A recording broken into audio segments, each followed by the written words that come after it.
მე ძალიან ხშირად მეკითხებიან ხოლმე თუ როგორ უნდა მივხვდეთ როდის არის ძაღლი მზად ახალი უნარების შესაძენად და მის გამოსამუშავებლად.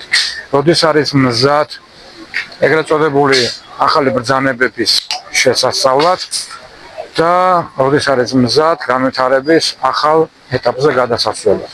პასუხი არის შემდეგი. საწყის ეტაპზე მნიშვნელოვანია რომ სახლს ჰქონდეს აბსოლუტურად სტაბილური რუტინა, რაც ჰქონდეს მკაცრად განსაზღვრული ძილისა და მოსვენების საათები. ეს არის უმნიშვნელოვანესი ფაქტორი ძაღლის ცხოვრებაში. ჰქონდეს მკაცრად განსაზღვრული ასევე კვების რეჟიმი და საათები, ვარჯიშის, მოციონი, რაციონის ყველაფერი ერთად.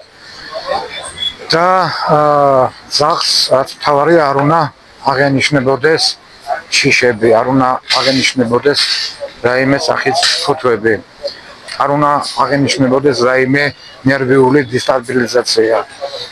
ის უნდა რჩებოდეს აუცილებლად ნეიტრალური გარემოს სტიმულებზე. მოკლედ ურბანულ სოციუმში ეს უნდა იყოს აბსოლუტურად სტაბილური და ნებისმიერ სტიმულზე იქნება ეს ძაღლები, სატრანსპორტო საშუალებები, ადამიანები, ფრინველები, მნიშვნელობა არ აქვს.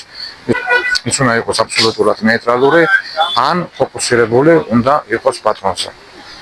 რაც თავარია, ძაღლი უნდა იყოს ფიზიკურად და ორგანულად ჯანმრთელი. მხოლოდ ამის შემდეგ არის შესაძლებელი, რომ ძაღლს დაუწყოთ ახალი უნარების გამომუშავება და მისი გადაყვანა განვითარების ახალ ფაზაში.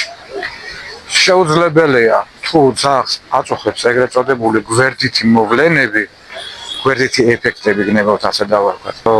იქ გამორიცხულია რომ ჩვენ სწორად მოვახდინოთ დაუშვათ ამა თუ იმ ბრძანების დასწავლა და შემდეგ უკვე გამტკიცებით ფაზაზე ძაღლის გადაყვანა.